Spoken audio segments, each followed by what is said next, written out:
En el mundo de Larkin's Tips, la crueldad era una moneda de cambio, y él la gastaba sin medida. Por eso, cuando invitó a su secretaria, una mujer discreta hasta el extremo, a la gala más sangrienta y peligrosa del bajo mundo, se suponía que iba a ser un chiste. Una apuesta. Una forma de ver a la chica invisible tartamudear y romperse en pedazos. Larkin esperaba un suéter mal tallado y un ataque de pánico. En cambio, ella cruzó esas puertas de bronce como una guerra que estaba destinado a perder, y la burla se le murió en la garganta. Parte 1. La arquitectura de una broma. El sindicato Tips no operaba desde un cuarto lleno de humo, escondido en algún callejón. Operaba desde el piso 42 de un monolito de vidrio y acero, en pleno distrito financiero. Los pisos eran de mármol italiano pulido. El café llegaba importado de una pequeña finca en Colombia, aterrorizada por completo. Y la violencia, esa violencia constante, quedaba limpia, esterilizada, convertida en hojas de cálculo y reportes trimestrales. Penélope Woods manejaba esas hojas de cálculo. Era una maestra de lo mundano, una mujer que había convertido su propia invisibilidad en un arma. A sus 28 años, Penélope tenía ese tipo de mediocridad agresiva que hacía que la gente mirara a través de ella, como si no existiera.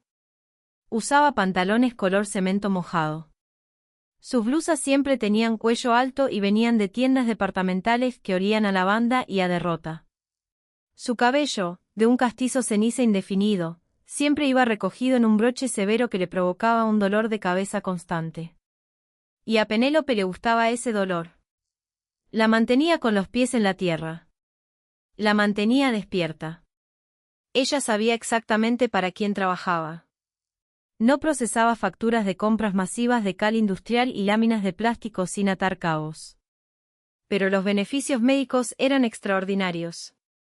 Su plan de retiro tenía un aporte del 7%. Y la mafia, resulta que sí, se tomaba muy en serio el acoso laboral. Alguien le había silbado en la sala de descanso, durante su segunda semana en el trabajo.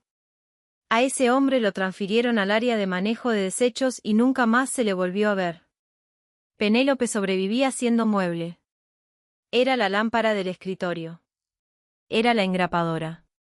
Cada mañana, a las 8:15 en punto, le entregaba a Larkin's Tips su café negro, ignoraba la mancha ocasional de óxido seco en sus costosos puños de camisa, y se retiraba a su cubículo a cuadrar libros contables que rutinariamente escondían extorsión. Larkin's Tips era un hombre hecho enteramente de aristas filosas. Había heredado el sindicato de su padre 3 años atrás, tomando una organización brutal y desordenada y convirtiéndola en una máquina corporativa. Tenía 32 años, cabello oscuro cortado con crueldad militar, y ojos color del océano en pleno invierno. Larkin no sonreía. Calculaba. Y últimamente, Larkin estaba profundamente aburrido. El aburrimiento en un hombre como Larkin era peligroso. Se manifestaba en un tic en la mandíbula. En una tendencia a detenerse demasiado tiempo en las fallas microscópicas de sus subordinados. Es un robot, Larkin. Te lo digo. Le abres el pecho y le caen cables. Thomas Dixon, primo de Larkin y su segundo al mando, se recostaba contra el pesado escritorio de roble, agitando un líquido ámbar en su vaso de cristal. Thomas era todo lo que Larkin no era, escandaloso, imprudente y profundamente divertido por su propia crueldad. Larkin ni siquiera levantó la vista de su tableta. Es eficiente. Es un fantasma con zapatos ortopédicos, corrigió Thomas, tomando un sorbo lento. Miró a través de la pared de vidrio de la oficina, hacia donde Penélope estaba sentada, tecleando con agresividad, la espalda encorvada. Apuesto a que nunca ha probado un trago. Apuesto a que duerme en un archivero. Nunca la he visto reaccionar a nada. A Jimmy le dispararon en el lobby el mes pasado, y ella simplemente pasó sobre la sangre y preguntó si los elevadores seguían funcionando.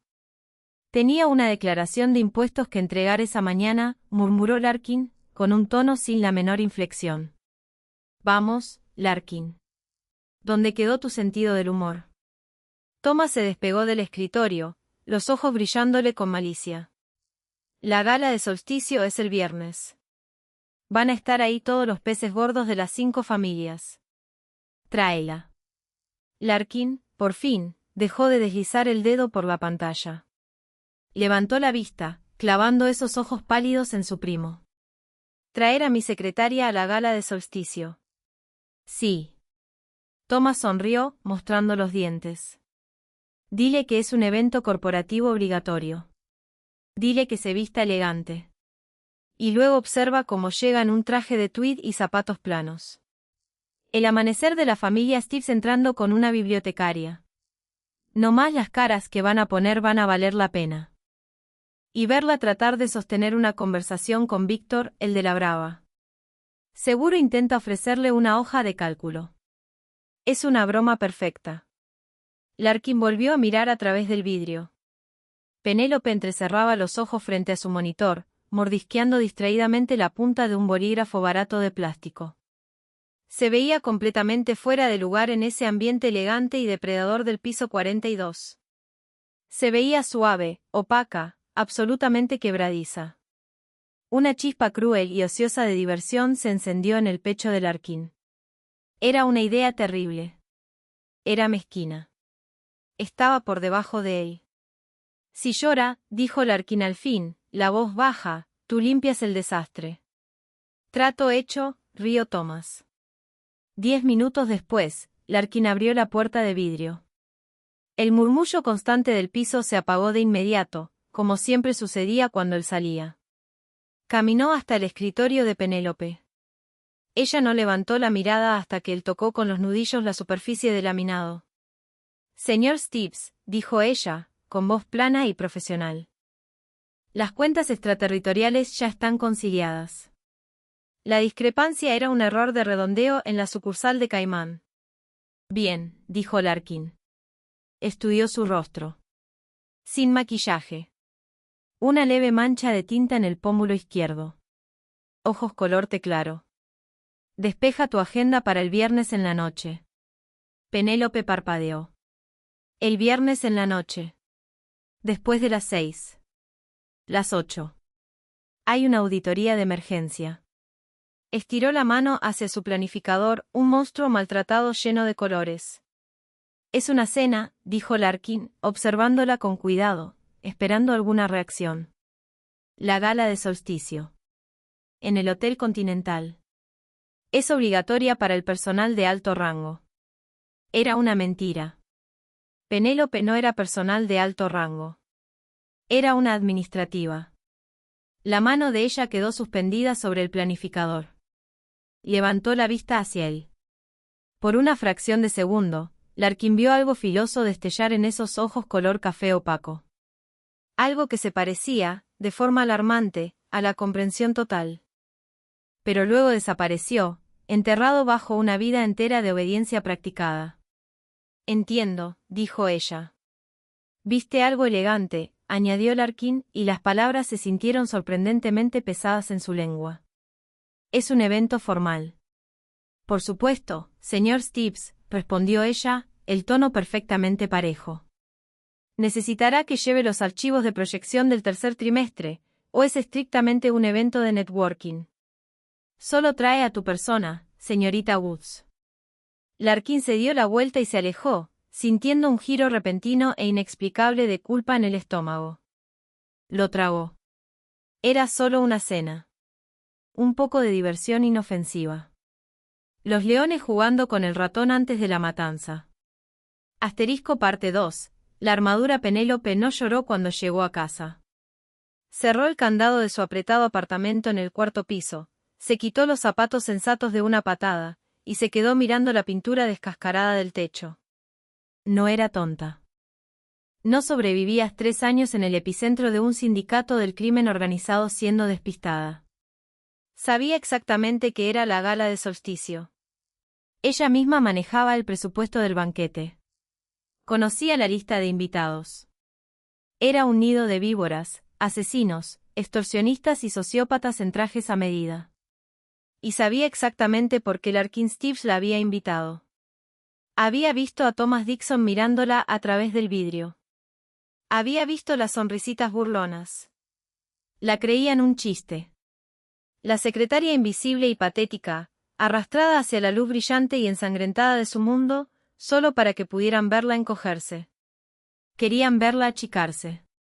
Querían reírse detrás de sus copas de champán mientras ella se quedaba parada en una esquina, aferrada a una bolsa barata, ahogándose en su propia insuficiencia. Penélope entró a su diminuto baño y se miró bajo la luz fluorescente y cruda. Se veía cansada. Se veía exactamente como una mujer ahogándose en $90.000 de deuda estudiantil, trabajando en un empleo que constantemente amenazaba su alma inmortal, solo para mantener las luces encendidas. Se veía como un blanco. Esta vez no, le susurró al espejo. Estaba exhausta de encogerse. Estaba profundamente cansada de plegarse en cuadros diminutos e imperceptibles para que hombres ruidosos y peligrosos no la miraran dos veces. Querían un chiste. Bien. Pero Penélope era quien cuadraba sus libros. Conocía los márgenes. Sabía calcular el retorno de una inversión. Caminó hasta su laptop, la abrió, e ingresó a su cuenta de ahorros. $6.000. Su fondo de emergencia. 6 meses de seguridad, por si el sindicato caía o ella terminaba en medio de un fuego cruzado. Transfirió 5.000 a su cuenta corriente. Al día siguiente, después del trabajo, Penélope no regresó a su apartamento. Tomó un taxi hacia la Quinta Avenida. Entró a una boutique con guardia de seguridad en la puerta y ropa sin etiquetas de precio. La vendedora, una mujer severa con un peinado arquitectónico, le echó un vistazo a los pantalones grises de Penélope y abrió la boca, probablemente para dirigirla hacia una tienda departamental calle abajo. «Necesito un vestido», dijo Penélope, interrumpiéndola. Su voz carecía de la timidez habitual de la oficina. Era plana, dura, completamente inflexible. «Tengo un presupuesto de $4.000. Necesito que sea largo hasta el piso. Necesito que sea negro. Y necesito que parezca capaz de degollar a un hombre». La vendedora hizo una pausa. Una sonrisa lenta y aterradora se extendió por su rostro. «Por aquí». La transformación no fue un cuento de hadas. No hubo pájaros cantando ni calabazas mágicas. Fue el ensamblaje frío y calculado de una armadura. El vestido que encontraron era una obra maestra de ingeniería estructural y seda oscura. No brillaba. Absorbía la luz. Era de espalda descubierta, con un escote peligroso, sostenido por delicadas cadenas metálicas en lugar de tirantes. El frente tenía un cuello drapeado, severo y elegante, que caía sobre las clavículas. Sofisticado pero implacable. Se ajustaba a su cuerpo como una segunda piel, revelando curvas que había pasado la última década escondiendo agresivamente bajo lana y poliéster. Compró zapatos que eran menos calzado y más armas, tacones de aguja con punta de acero de verdad. Compró un clutch que parecía un fragmento de obsidiana. Para el viernes en la tarde, se había tomado medio día libre.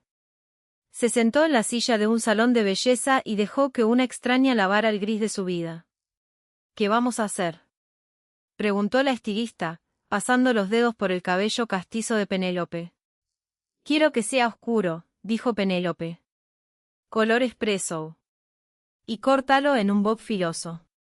Vio caer al suelo pedazos de su camuflaje. El castaño ceniza dio paso a una oscuridad rica y brillante que hacía que su piel pálida se viera luminosa, no enferma. El corte recto delineaba su mandíbula, resaltando una estructura ósea que había olvidado que poseía. Cuando llegó el momento del maquillaje, no pidió algo natural. No pidió algo bonito. Pidió guerra. Labios rojos sangre, ojos delineados en un carbón intenso y ahumado. Cuando finalmente se puso de pie y se miró en el espejo de cuerpo entero, se le cortó la respiración. La mujer que le devolvía la mirada era una extraña. Era peligrosa. Se veía como el tipo de mujer que no llevaba las cuentas de la mafia, sino que era dueña de ellas. Se deslizó las cadenas frías del vestido sobre los hombros. Se puso los zapatos con punta de acero. Tomó el clutch de obsidiana. No se sentía como una secretaria. Se sentía como un arma cargada. Vamos a escuchar el chiste, murmuró en el cuarto vacío. Asterisco parte 3, el cambio. El salón del Hotel Continental olía a orquídeas, bourbon caro y malicia apenas disimulada. Los candelabros de cristal proyectaban un cálido resplandor dorado sobre un mar de smokines a medida y vestidos de diseñador. Un cuarteto de cuerdas tocaba Vivaldi en la esquina, esforzándose por ignorar que al menos la mitad de los hombres presentes en ese salón estaba activamente conspirando para asesinar a la otra mitad.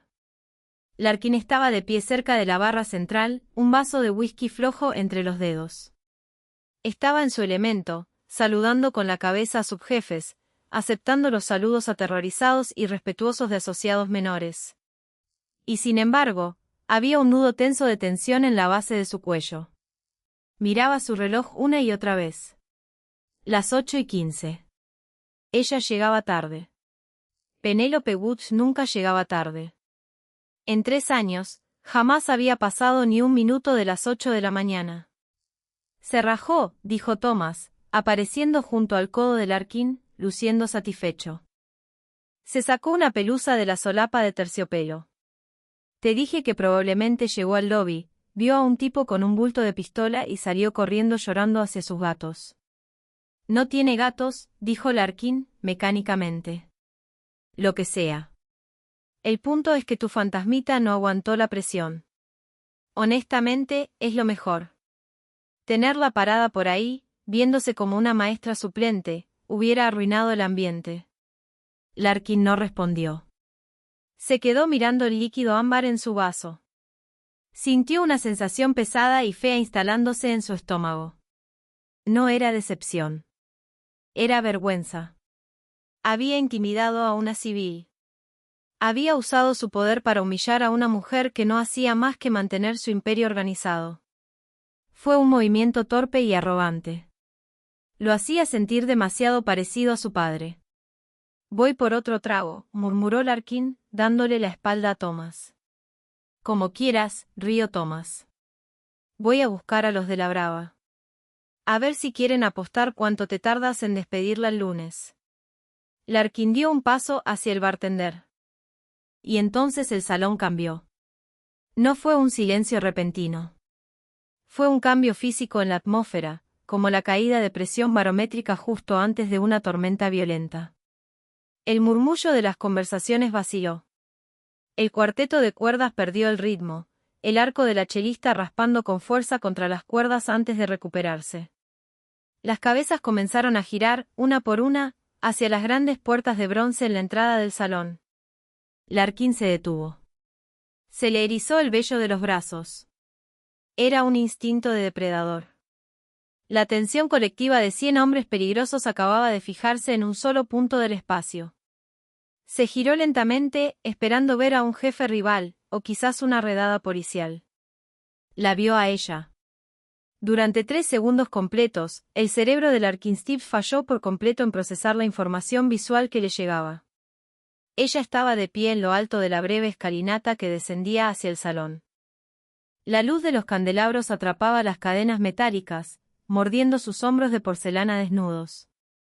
La seda negra caía sobre su cuerpo como una noche líquida, ciñéndose a una cintura que él nunca supo que tenía, cayendo alrededor de los tacones con punta de acero que golpeaban los escalones de mármol con el ritmo aterrador de un metrónomo. Su cabello oscuro era un casco brillante y filoso que enmarcaba un rostro tallado en hielo. Sus labios eran un tajo de rojo violento. Los hombres se le quedaban mirando. Hombres que traficaban con vidas humanas de forma rutinaria.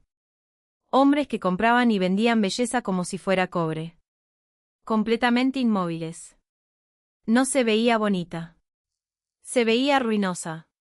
Thomas, parado a 3 metros de distancia, dejó caer su copa de champán. Se hizo añicos contra el piso de mármol. Larkin no podía respirar. Sentía los pulmones apretados en hierro. Cada gota de sangre de su cuerpo parecía subirle de golpe a la cabeza, dejando sus extremidades frías y entumecidas. Esa era Penélope, la mujer que le traía el café. La mujer que le preguntaba sobre el deducible del plan dental de la empresa. Ella llegó al final de las escaleras. No dudó. No miró hacia abajo, hacia sus pies. Miró directamente hacia el otro lado del salón, sus ojos oscuros y fuertemente delineados barriendo a la multitud con absoluto desdén, hasta que se fijaron en Larkin. Él sintió el impacto de esa mirada en los dientes. Ella comenzó a caminar hacia él. La multitud se abrió. Literalmente se abrió.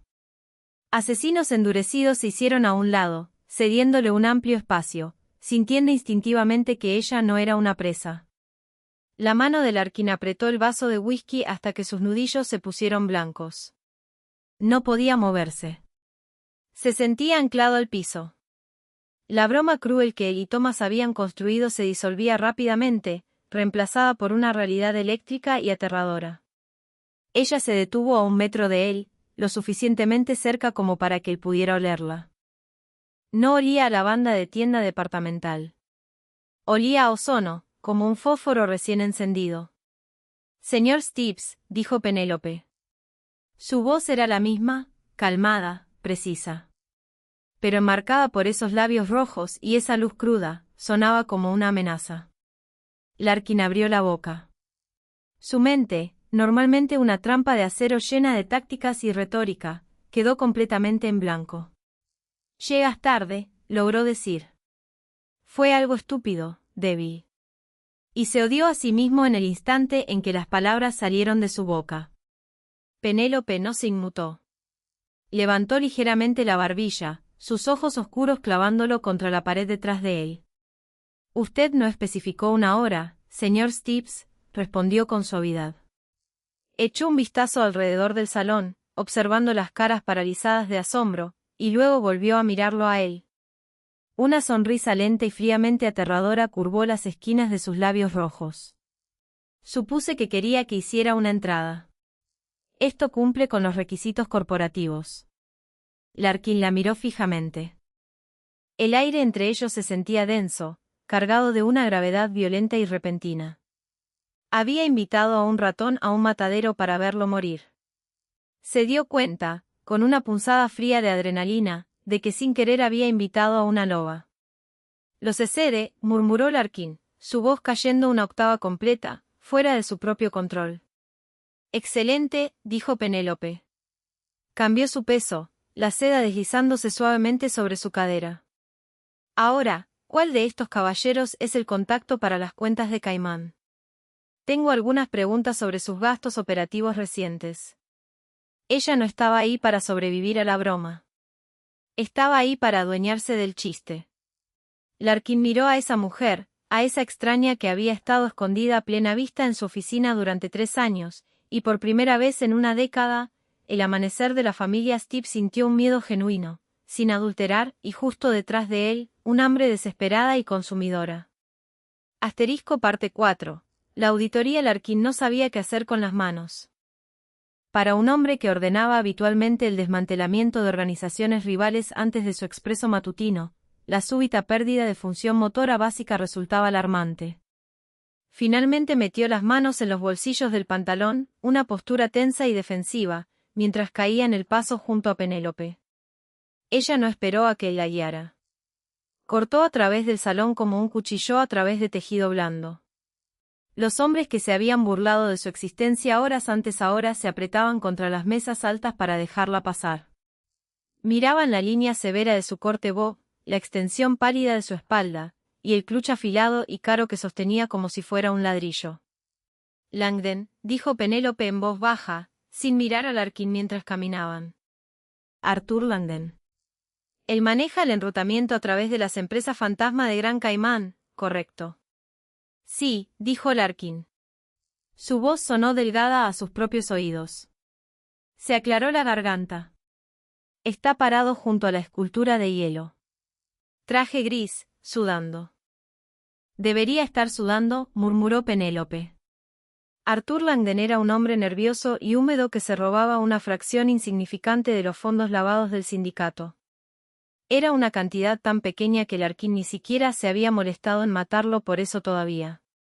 Encontrar a un banquero extraterritorial confiable era tedioso, y un poco de robo era simplemente el costo de hacer negocios. Langdon los vio acercarse. Sus ojos saltaban del rostro oscuro e inescrutable de Larkin hacia la aterradora mujer que caminaba a su lado, sincronizada con él. Apretó su copa de martini con los nudillos blancos. Arthur, dijo Larkin, su tono plano. Señor Stibbs, chilló Langdon. Miró a Penélope. Trató de tragar, pero su garganta parecía haberse cerrado. Y, su invitada. Penélope Woods, se presentó ella. No extendió la mano. Simplemente se detuvo a 60 centímetros de él, dejando que el silencio se estirara hasta convertirse en un peso físico. Un placer, señorita Woods, mintió Langdon. Señor Langdon, comenzó Penélope, su voz siendo el equivalente auditivo de un bisturí. Estuve revisando los protocolos de enrutamiento del tercer trimestre. Específicamente, los retrasos de transferencia entre la entidad fantasma en Nassau y la cuenta principal en Georgetown. Hay un rezago constante de 48 horas. Un rezago que, dadas las tasas de interés actuales sobre depósitos nocturnos a corto plazo, genera un rendimiento bastante específico. Langdon dejó de respirar.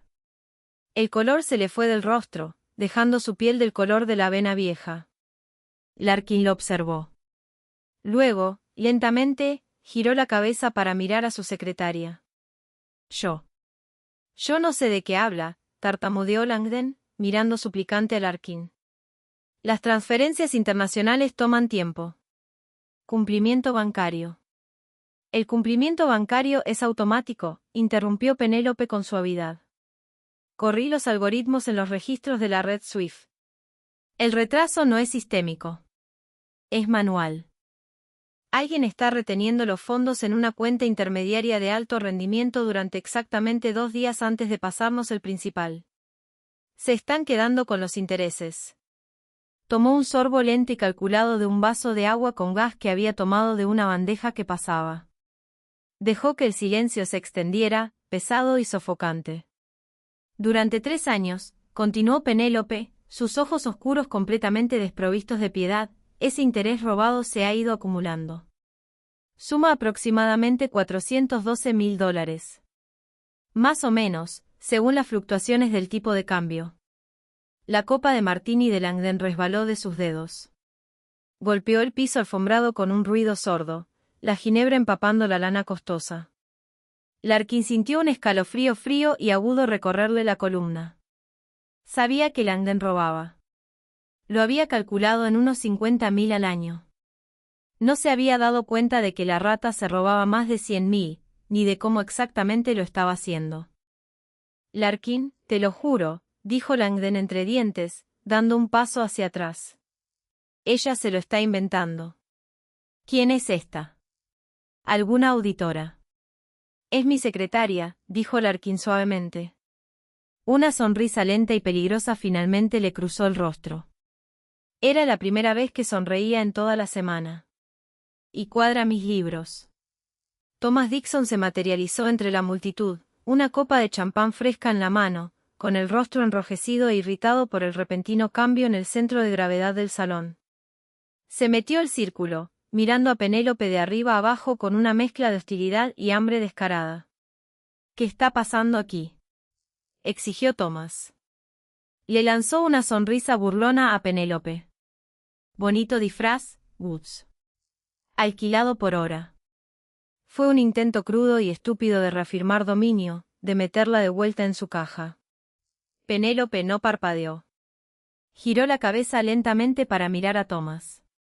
Señor Dixon, dijo, su voz cayendo a un murmullo conversacional que, sin embargo, se abrió paso sobre el cuarteto de cuerdas.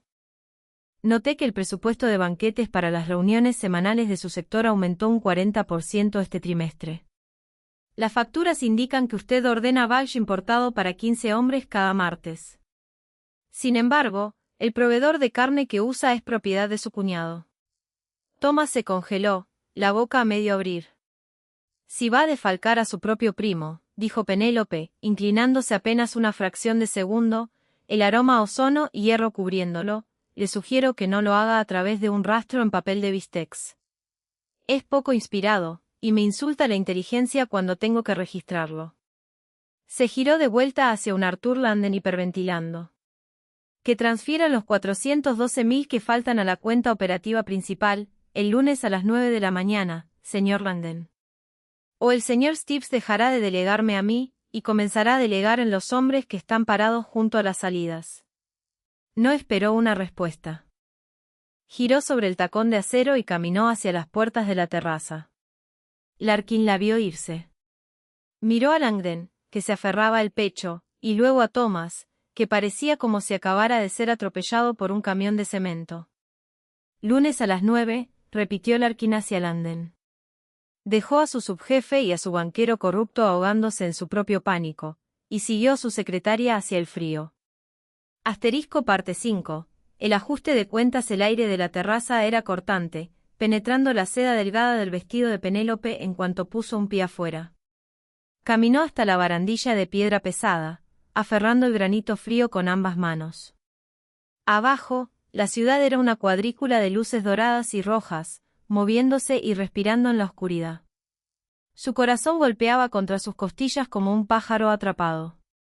Le temblaban las manos violentamente.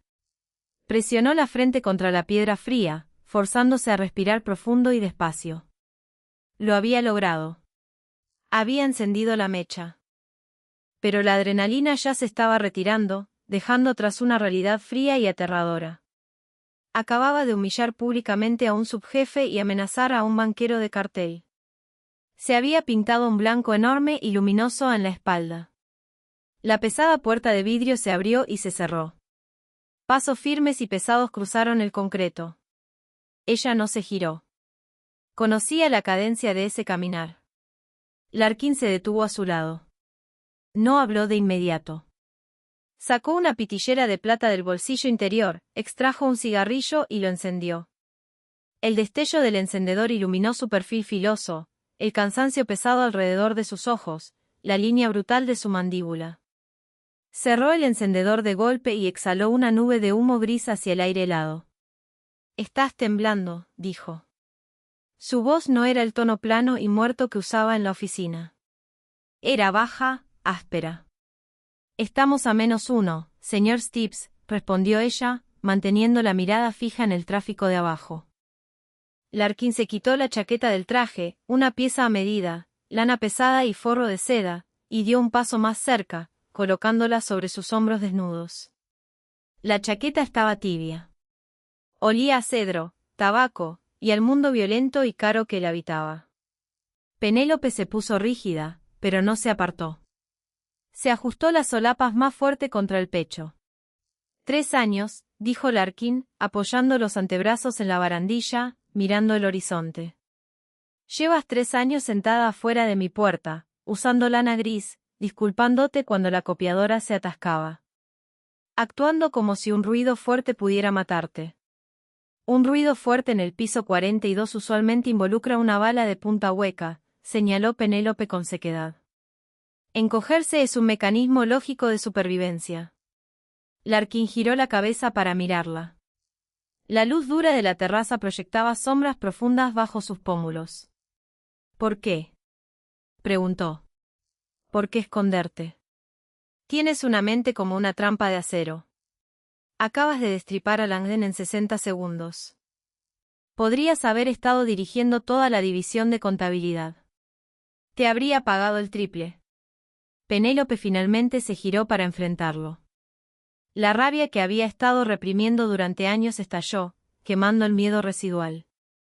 No me habría pagado el triple, dijo, la voz dura. Se habría dado cuenta de que existo. Larkin frunció el ceño, una leve arruga formándose entre sus cejas.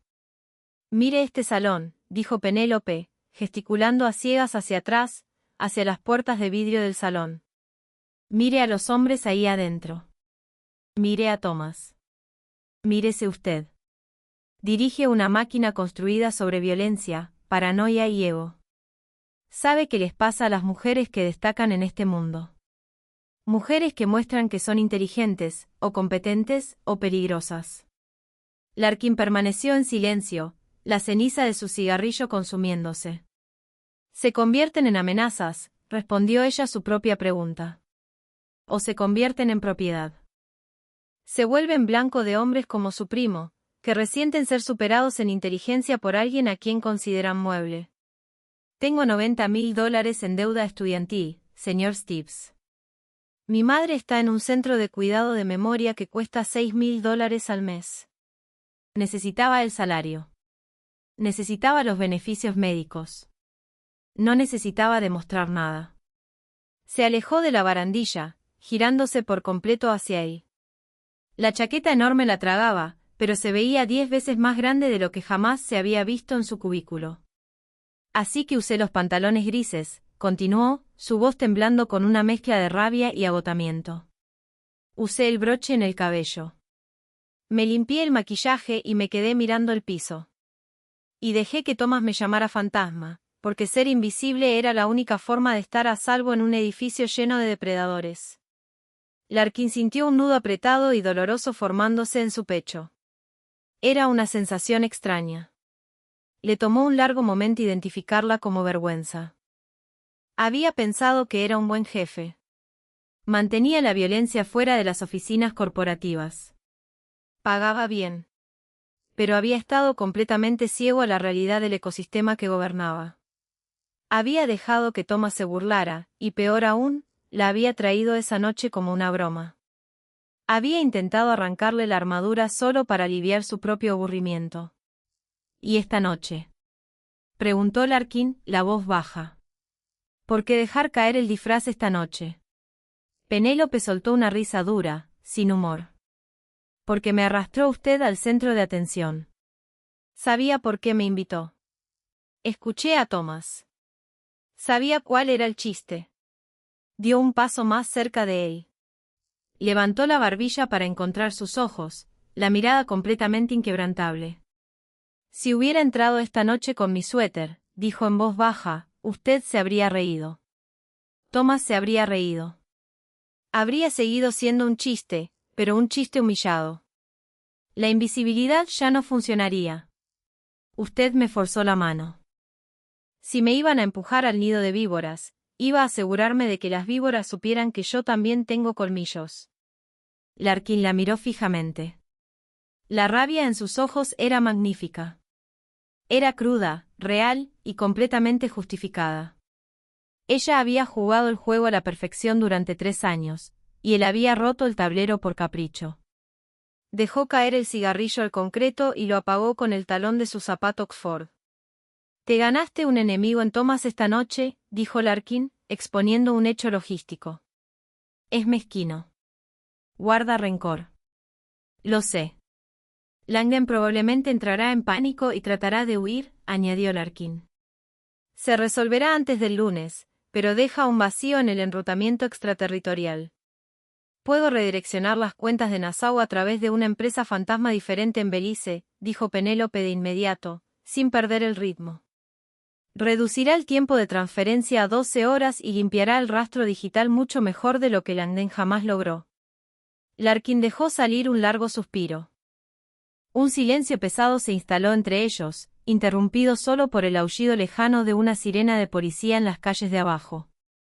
La dinámica entre ellos se había fracturado de forma irrevocable.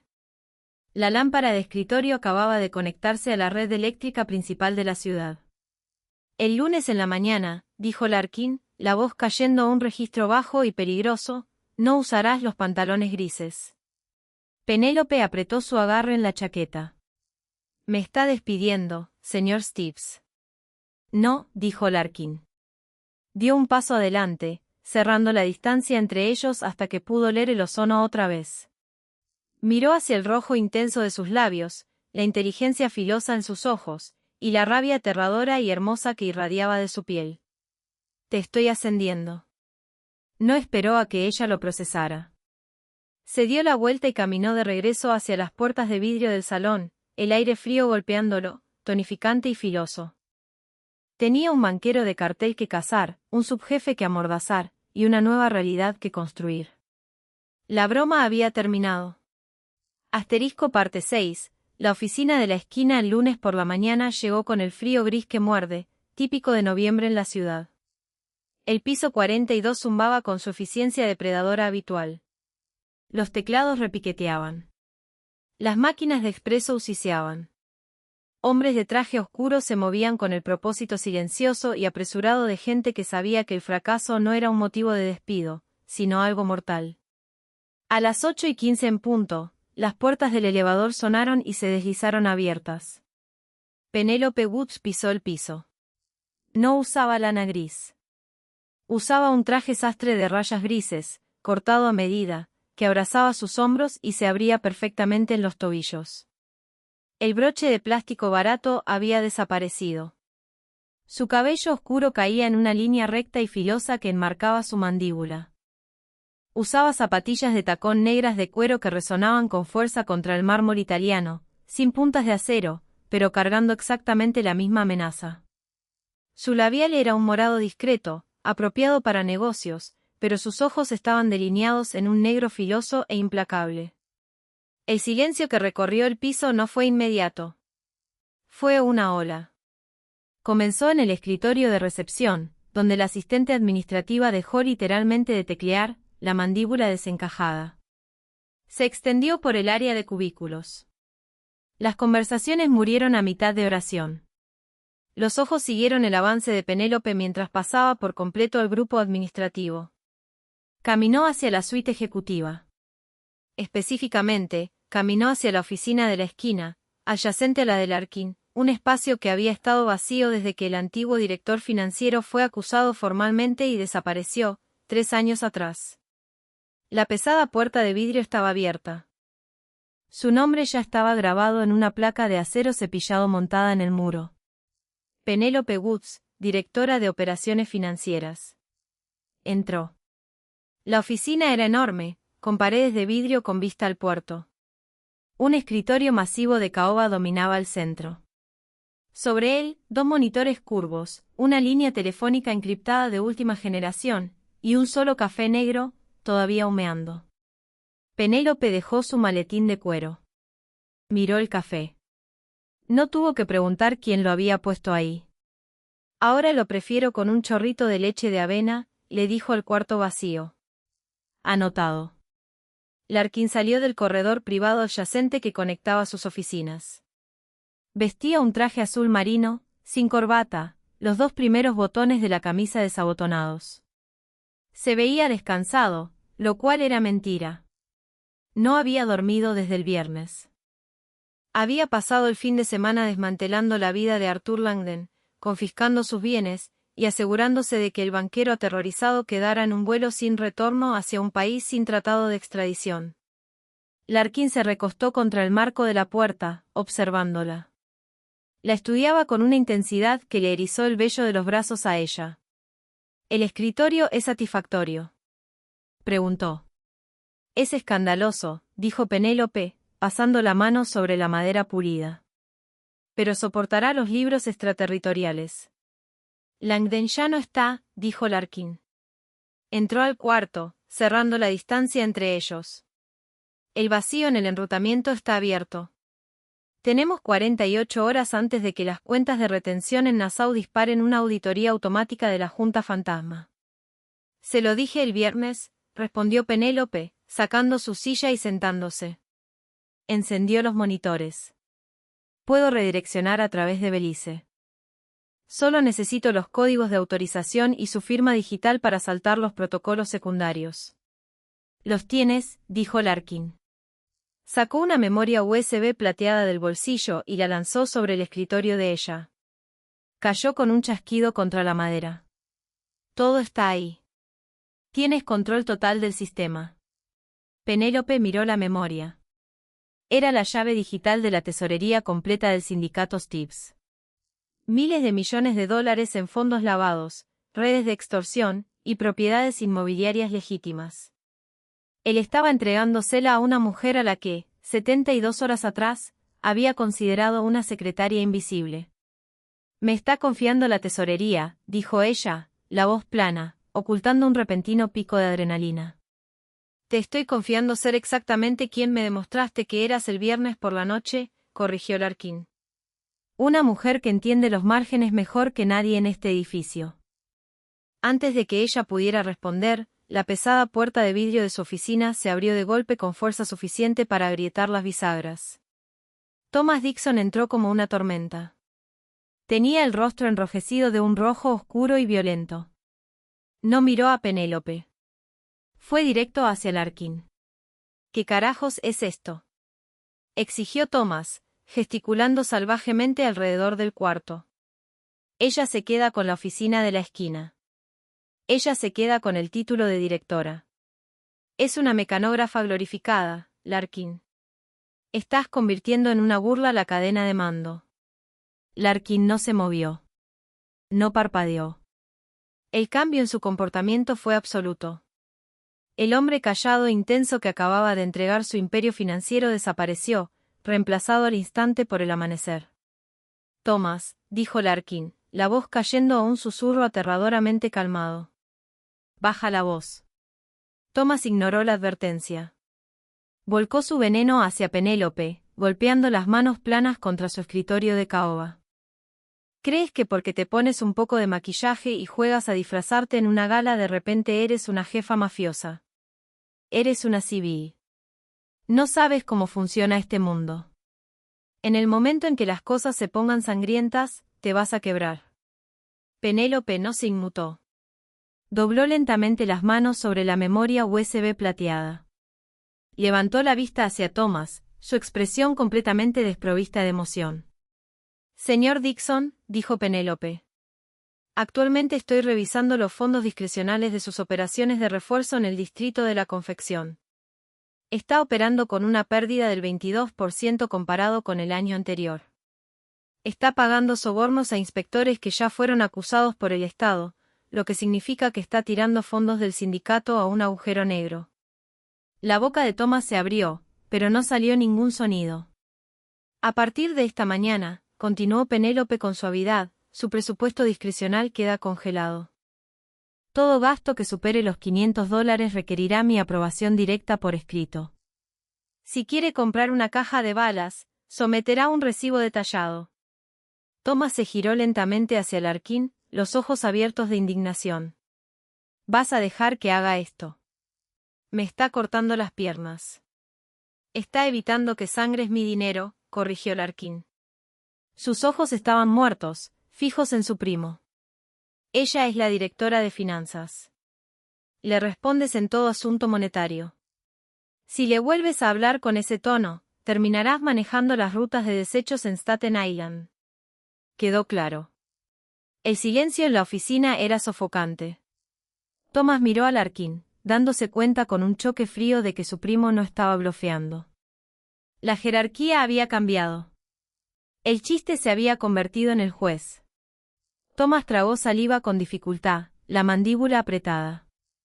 Le lanzó una última mirada venenosa a Penélope. Esto es un error, Larkin. Se giró y salió a zancadas de la oficina, dejando que la puerta de vidrio se cerrara de golpe detrás de él. Penélope se quedó perfectamente quieta hasta que los pasos pesados de Thomas se desvanecieron por el pasillo.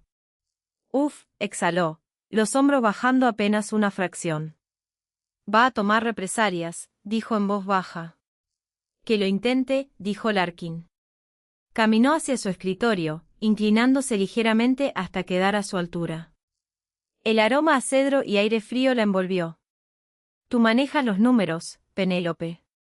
Yo manejo a los monstruos. Se dio la vuelta y regresó a su corredor privado. Penélope observó la puerta vacía durante un largo momento. Luego tomó la memoria USB plateada, la conectó a la terminal, y comenzó a mover millones. Asterisco parte 7, el obstáculo en Belice pasaron 3 semanas. La transición fue brutal, agotadora, y completamente perfecta. Penélope reorganizó la arquitectura financiera del sindicato con la crueldad de un cirujano extirpando un tumor. Cortó el peso muerto. Optimizó los pagos de extorsión. Aterrorizaba a los capitanes operativos con solo enviarles hojas de cálculo con sus ineficiencias resaltadas en rojo brillante. Rápidamente aprendieron que ser citado en su oficina de la esquina era mucho peor que una golpiza física. Uno podía sanar de una mandíbula rota. No podía sanar de que Penélope Woods auditara tu vida. Trabajaba jornadas de 15 horas. Larkin le seguía el paso. Existían en un estado de aislamiento cafeinado y de alto funcionamiento en sus oficinas contiguas. La pared de vidrio entre ambas se había esmerilado por seguridad, pero el corredor privado seguía abierto. Se pasaban archivos, compartían cenas frías de comida para llevar a medianoche, y hablaban en un lenguaje taquigráfico de evaluación de riesgos y reasignación de activos. Era profesional. Era necesario. Y la tensión entre ellos se estaba volviendo insoportable.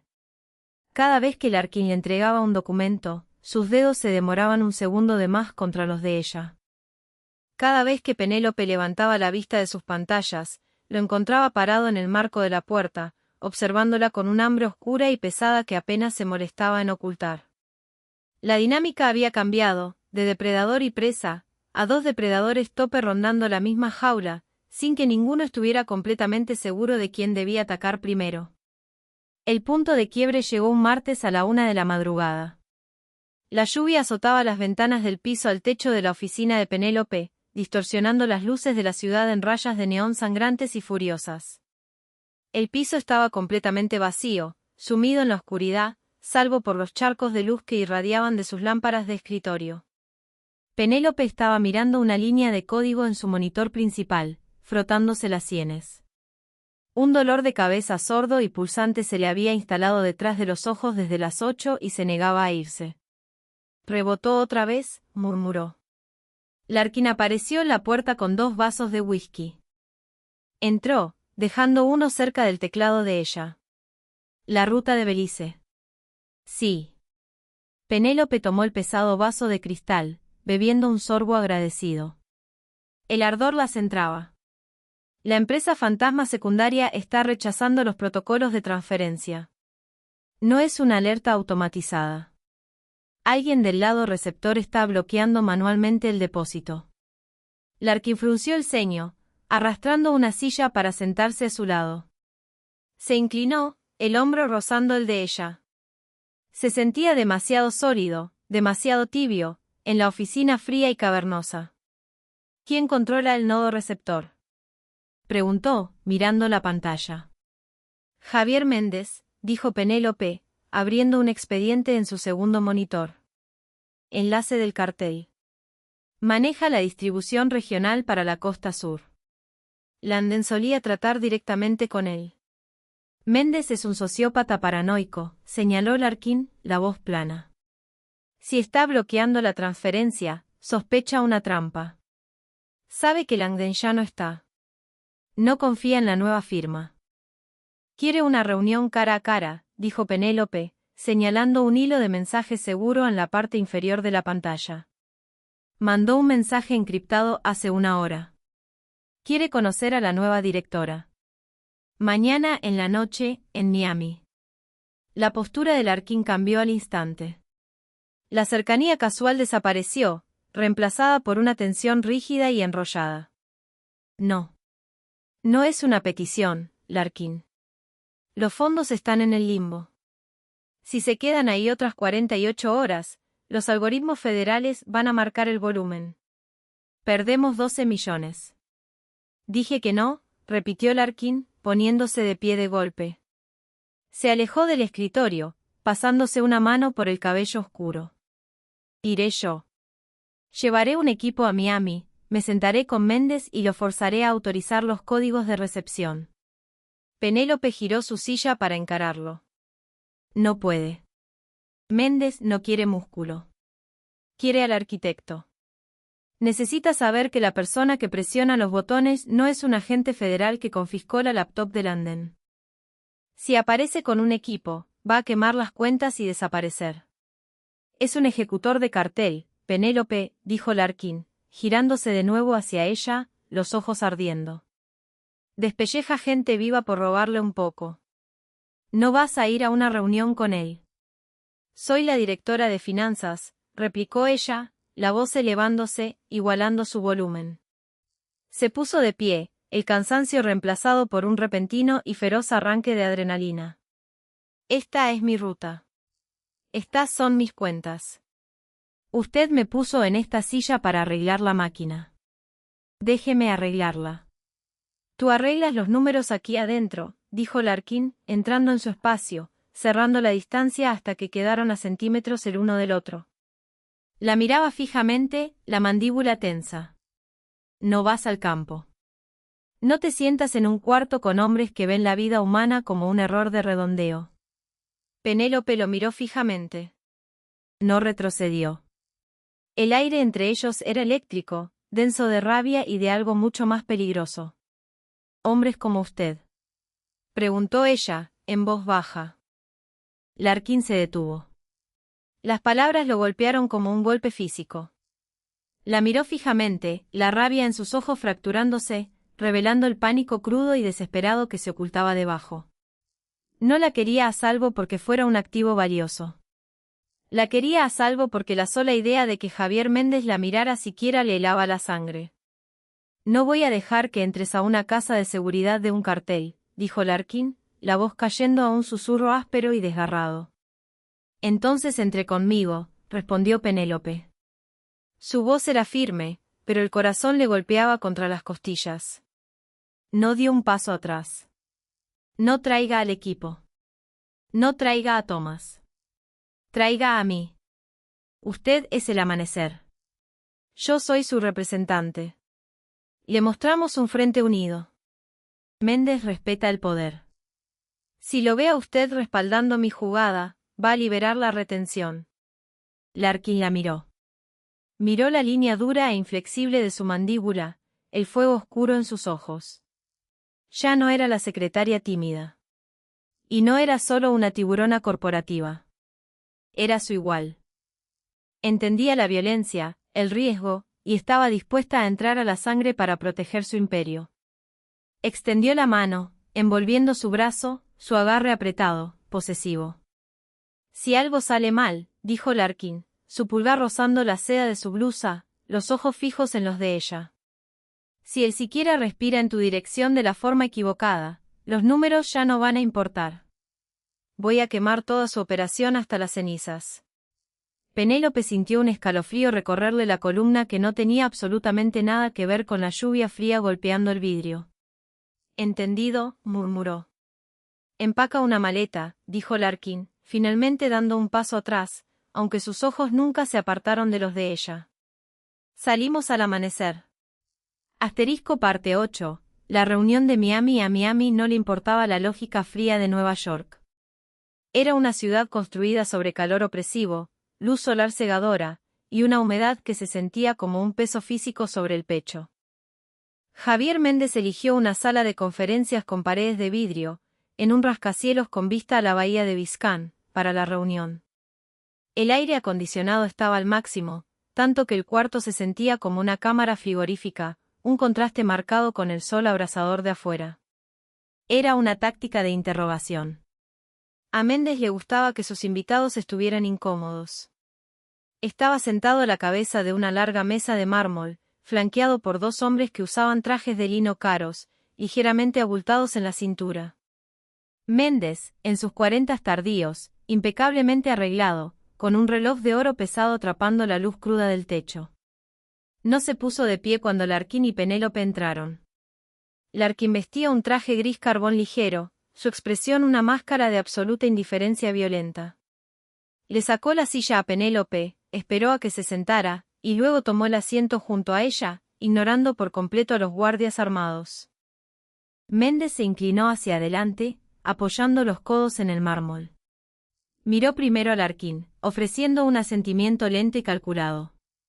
Luego sus ojos oscuros y muertos se deslizaron hacia Penélope. Ella vestía un traje blanco hueso, filoso e implacable. Se había atado el cabello oscuro en un moño bajo y severo en la nuca. Se veía como una verdugo recién lavada para operar. Steves, dijo Méndez, la voz un barítono áspero.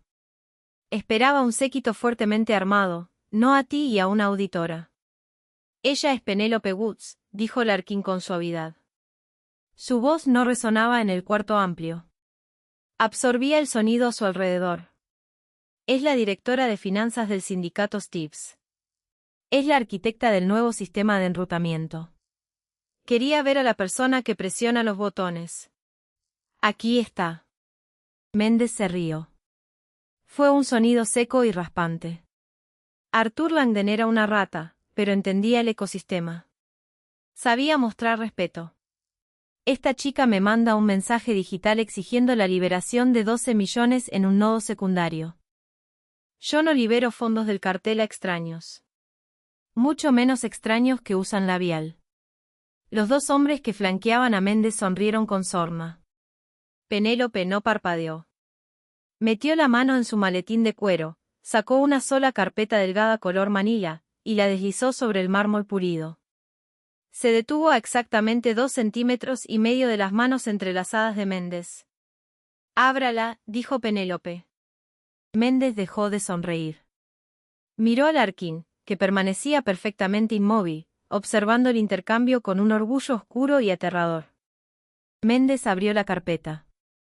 «Yo no exijo respeto, señor Méndez», comenzó Penélope, su voz calmada, resonando levemente contra las paredes de vidrio. «Exijo eficiencia. Cuando Arthur Langdon manejaba esta ruta, la pérdida operativa por sus cuotas de manejo era de aproximadamente el 4% por trimestre.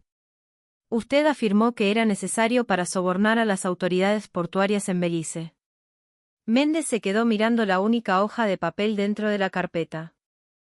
Su rostro permaneció cuidadosamente en blanco, pero un pequeño músculo en su mandíbula tembló. «Crucé los horarios de las autoridades portuarias con las transferencias bancarias de la empresa tenedora», continuó Penélope, recostándose en su silla. «Usted no le paga a nadie. La firma digital del lado receptor de esas desviaciones del 4% pertenece a una empresa fantasma registrada en Panamá. Una empresa completamente propiedad de su cuñado». El cuarto quedó en silencio absoluto. El zumbido del aire acondicionado agresivo de repente sonó ensordecedor. Los dos guardias cambiaron su peso, las manos acercándose a sus cinturas. Larkin no se movió ni un centímetro, pero sus ojos rastreaban a los guardias. Estaba listo para matarlos a ambos antes de que pudieran desenfundar. Méndez levantó la vista del papel. La diversión había desaparecido por completo. Miró a Penélope como si acabara de materializar una granada activa sobre la mesa. «Está robándole a sus propios jefes de cartel, Javier», dijo Penélope, dejando caer el honorífico. Su tono era conversacional, lo que hacía que la amenaza fuera infinitamente peor. 12 millones de dólares de mi sindicato están actualmente detenidos en una cuenta de retención. Si no autoriza los códigos de liberación en los próximos 3 minutos, presionaré un botón en mi teléfono. Ese botón enviará este desglose financiero exacto al auditor principal del cartel en Sinaloa. Me imagino que son mucho menos indulgentes con una cuota de manejo del 4% que Larkin. Méndez la miró fijamente. Observó la línea dura e inflexible de su boca, la falta absoluta de miedo en sus ojos oscuros. Él era un hombre que traficaba con terror. Y se dio cuenta, con una sacudida enfermiza, de que la mujer sentada frente a él era completamente inmune a él. No sostenía un arma. Sostenía una hoja de cálculo, y eso lo iba a dejar desollado vivo. «Estás blofeando», siseó Méndez. Penélope tomó su teléfono de la mesa. Desbloqueó la pantalla. No dudó. Su pulgar quedó suspendido sobre el icono de enviar. 2 minutos, dijo. Méndez miró a Larkin. «¿Vas a dejar que haga esto? Va a empezar una guerra». «Está haciendo los números, Javier», respondió Larkin, su voz un zumbido bajo y letal. «Te sugiero que le prestes atención. Ella carga la de extremo prejuicio». Méndez volvió a mirar el teléfono. Miró la certeza fría y clínica en los ojos de Penélope. Tragó saliva con dificultad. Metió la mano en su chaqueta, sacó un teléfono satelital altamente encriptado, y marcó una secuencia de números. Colocó el aparato sobre la mesa. Una lucecita verde parpadeó 2 veces. «La retención está liberada», dijo Méndez, la voz densa de rabia contenida. «Los fondos se están enrutando hacia Belice». Penélope miró su propia pantalla. Actualizó la aplicación de la red principal que ella misma había construido. Los 12 millones desaparecieron de la cuenta purgatorio y se depositaron a salvo en el nodo extraterritorial principal del sindicato Steves. «Un placer hacer negocios con usted, Javier, dijo Penélope. Se puso de pie, alisando el frente de su traje blanco, y tomó la carpeta manila. No la dejó atrás. Enviaré un calendario revisado para las transferencias del cuarto trimestre. Espero que se procesen sin demora, y sin el 4%. Larkin se puso de pie. No le dijo una sola palabra a Méndez. Simplemente colocó una mano en la parte baja de la espalda de Penélope, guiándola fuera del cuarto lado de vidrio, dejando al ejecutor del cartel sudando bajo el aire acondicionado.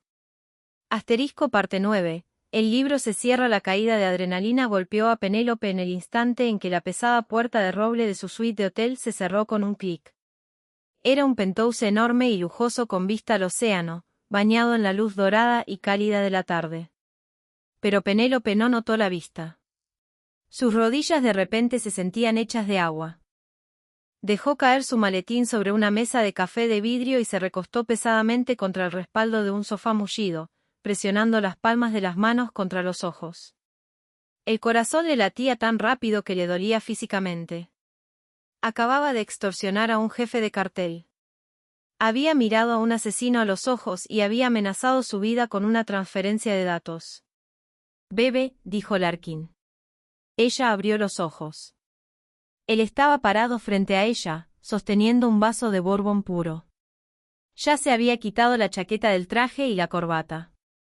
Tenía las mangas enrolladas, revelando la tinta oscura de tatuajes del sindicato subiendo por sus antebrazos.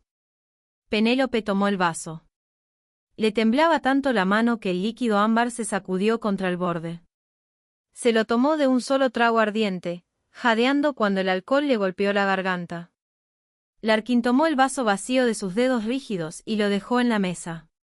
No dio un paso atrás. Se quedó exactamente donde estaba, invadiendo su espacio, su presencia física pesada y estabilizadora. «Estabas temblando en el elevador», dijo Larkin, la voz áspera. «Estoy aterrada», admitió Penélope, la verdad desgarrándose de ella. «Estoy aterrada casi cada segundo del día».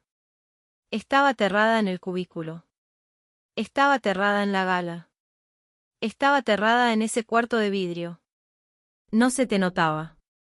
«Ese es el trabajo», susurró ella, mirándolo hacia arriba. «Usted me enseñó que los hombres de este mundo solo respetan la armadura. No dejas que vean la sangre». Larkin la miró fijamente. El sol de la tarde iluminaba las ojeras oscuras y agotadas bajo sus ojos, la línea filosa de su mandíbula, la inteligencia feroz e inquebrantable que se negaba a romperse. Se dio cuenta de que nunca había visto algo más magnífico en toda su vida. Extendió la mano y suavemente le soltó el nudo severo del cabello. Los mechones oscuros cayeron alrededor de sus hombros, enmarcando su rostro. Ella no se apartó. Se inclinó hacia su tacto, una rendición microscópica que le envió una ola de calor directo al pecho. «Pasé 3 años caminando frente a tu escritorio», murmuró Larkin, el pulgar trazando la línea de su pómulo. «3 años mirando a través de ti. Es el mayor fracaso de mi vida». «Estaba mirando el mueble», dijo Penélope suavemente. «Estaba ciego», corrigió él. No pidió permiso, y ella no lo necesitó de él. Larkin cerró la última pulgada entre ellos, su boca bajando sobre la de ella. No fue un beso suave. Fue una colisión. Fueron 3 años de tensión reprimida, la adrenalina residual de sobrevivir a una reunión con un cartel, y la comprensión violenta y consumidora de que eran espejos exactos el uno del otro. Penélope agarró el frente de su camisa, atrayéndolo más cerca, igualando su intensidad desesperada. Ella sabía a bourbon y a peligro. Él sabía a poder. Larkin la recostó contra el borde del sofá, sus manos encontrando la curva de su cintura, anclándola a él. Eran una colisión de libros contables y balas, de riesgos calculados y consecuencias brutales. Cuando finalmente se separaron, el sol se hundía bajo el horizonte, bañando el penthouse en sombras profundas y magulladas de púrpura y dorado. Penélope mantuvo las manos cerradas en su camisa, la frente descansando contra el pecho de él, escuchando el latido pesado e irregular de su corazón. «Thomas va a hacer un movimiento», dijo ella en voz baja, la realidad de su mundo filtrándose de vuelta al cuarto. Lo sé, dijo Larkin, apoyando la barbilla sobre la cabeza de ella. Está sangrando dinero, Larkin. Está desesperado. Los hombres desesperados se descuidan. Va a tratar de saltarse los nuevos protocolos, y cuando no pueda, vendrá por mí. No se te va a acercar ni a 15 kilómetros, prometió Larkin, la voz endureciéndose en absoluta certeza. Si Thomas se sale de la línea, no lo voy a reasignar. Lo voy a enterrar. Penélope se retiró ligeramente, mirando hacia los ojos fríos y pálidos del amanecer. No, dijo ella. Larkin frunció el ceño. No, no lo entierres, dijo Penélope, una sonrisa lenta y aterradora curvando sus labios. Audítalo públicamente. Confisca sus bienes. Congela sus cuentas. Y oblígalo a explicarle cada centavo robado a la comisión. Déjalo vivir, pero hazlo irrelevante. La muerte crea un mártir. La pobreza crea un chiste. Larkin la miró fijamente. Una risa baja y oscura le retumbó en el pecho. Era un sonido de reverencia pura, sin filtros. Había construido una fortaleza de violencia, y ella acababa de mostrarle cómo convertir su propia arquitectura en un arma. Tú, susurró Larkin, inclinándose para presionar un beso duro contra su mandíbula, vas a ser la ruina absoluta de este sindicato. Voy a duplicar tus márgenes de ganancia, corrigió Penélope, sus manos deslizándose hacia arriba para enmarcarle el rostro. Y lo voy a hacer viéndome devastadora. 2 días después, Penélope Woods entró al piso 42. Todo el salón de cubículos se quedó en silencio, observándola avanzar hacia la suite ejecutiva. No usaba gris. No miraba al piso. Entró a la oficina de la esquina, la puerta de vidrio cerrándose de golpe detrás de ella, sellándola dentro del imperio que ahora se gobernaba. La secretaria invisible había muerto. Larga vida a la directora. Te dejó sin palabras el movimiento de poder definitivo de Penélope en Miami. De secretaria invisible a reina indiscutible del sindicato Stibbs, su transformación es una clase magistral de supervivencia y estrategia. Si te encantó ver a Penélope usar su mente brillante para superar en astucia a jefes de cartel y reclamar su lugar junto a Larkin, dale like a este video. Comparte esta historia con tus amigos que aman el romance oscuro y de alto riesgo, y no olvides suscribirte al canal para que no te pierdas nuestro próximo drama. Deja un comentario abajo, ¿cuál fue tu momento favorito de Penélope? Nos vemos en el próximo.